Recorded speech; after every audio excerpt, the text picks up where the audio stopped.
Hello, everyone. I just got back from seeing the movie 1917, and I have to say it's freaking amazing. This is definitely going to be in my top five favorite World War One movies of all time.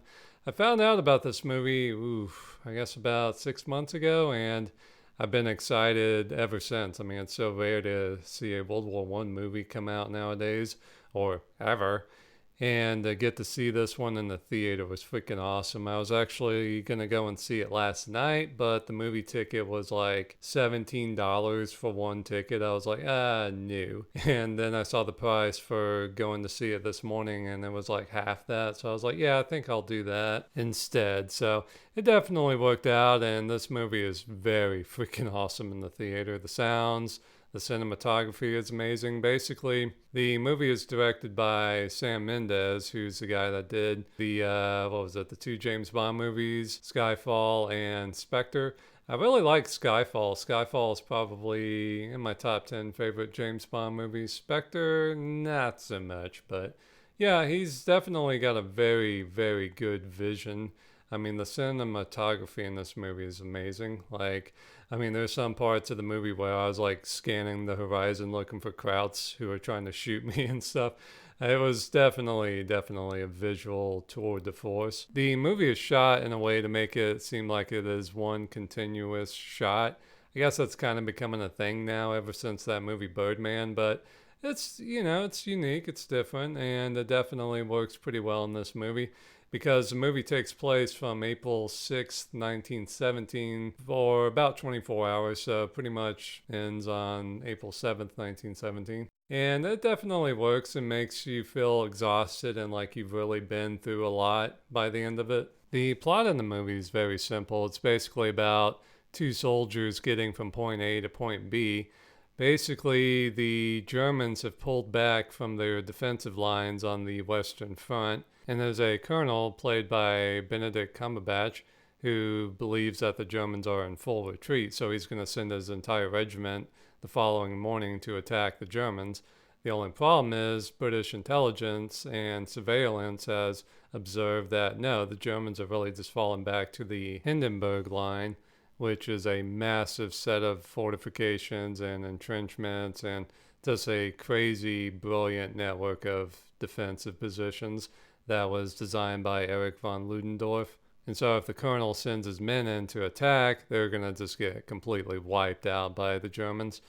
And one of the main characters has a brother who's a lieutenant in that regiment. So he's like, oh shit, I got to get over there and save my brother. So the two of them set off across no man's land and it really turns into a 24-hour odyssey for these two soldiers. And it is a very, very immersive experience. I mean, if you are wanting a World War One immersive experience, definitely go with this movie.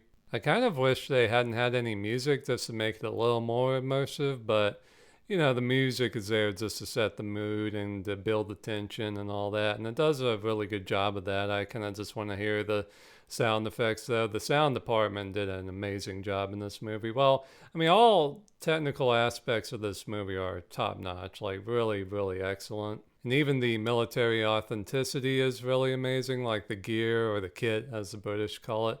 The uniform, the gear, the guns. I mean, everything is really, really accurate. There was one moment that kind of bugged me, though. It was when the guy was climbing across the bridge and getting shot at by a German sniper. I guess I was so immersed in the movie that I was actually counting the shots so that I could like poke my head out and shoot back, I guess. So the German sniper shoots about 7 or 8 times, but the only problem is the German rifle, the Gewehr 98, only has a 5 round clip. So I was like, hey, he's got too many bullets. Bullshit. But, just a little dumb shit like that. But other than that, the military authenticity is really, really amazing. And of course, the acting was top notch. You will recognize a couple of British actors in this movie who are really good actors. There were a lot of good little performances in this movie. And one thing I really liked in this movie was that a lot of the soldiers are young, and that's how they should be. I mean, if you watch most movies, it kind of looks like the average soldier is in his 30s, but in this movie, he actually looks like he's in his early 20s or maybe even late teens, and that was definitely nice to see. because unfortunately, most of these guys would have been probably between 18 and 25. So that was definitely good to see and a nice piece of realism there. But yeah, I mean, overall, this is a really, really good movie. I kind of wish there had been more of a climatic moment at the end, but then I was like, well, dude, I mean, we're in the middle of World War One here. I mean, we are nowhere near anything climactic happening. I mean, it really is just back and forth here. I mean, the American army isn't even going to land in France for another year or so. I guess I'm just so used to other war movies where you have a big battle scene or a big climatic moment or, something like that.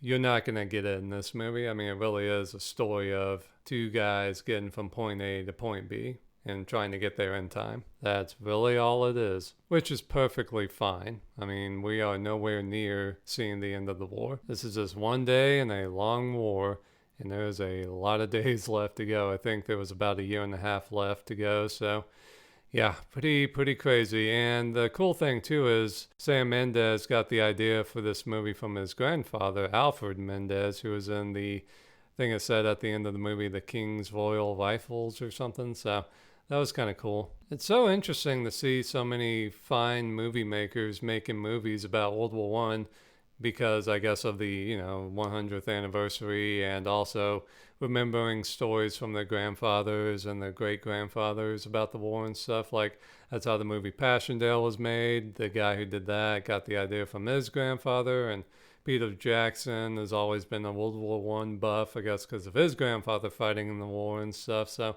it's really cool, really cool. I'm glad that these movies are being made finally. I kind of wish they had come out a few years ago, but maybe they didn't get the funding until all the attention surrounding the 100th anniversary of the war. So yeah, I'm just happy to see movies being made about this, and this movie is very respectful to the troops and the commanders, and I mean, it just shows the war for what it was, just a ugly mess for the guys on the ground. And when I say this movie is immersive, it's very immersive. The only thing that was missing was the smells from the battlefield. If they were able to figure out how to pipe that in, this would have been like being there. So, yeah, definitely check this movie out. I think you will enjoy it if you're into military history and World War One. If you're into war movies, I think you'll still like it. I mean, it's just a really good movie. But don't go into it thinking you're going to see, lines of infantry charging in the machine guns and big battle scenes and stuff like that. The movie doesn't have that, and the movie's not about that. So don't get your hopes up for that, but just go into it with a clear mind and just get ready to experience World War One firsthand, or as close as we can via film. There were actually some really nice shots, like there was this part where the guy was sneaking through the town at night and there were flares going off and just how the shadows looked and everything. I mean, I really felt like, wow. I mean, these are images that haven't been seen in 102 years. So it really is a unique experience, and I think you'll like it. So definitely go and check it out, especially in the theater.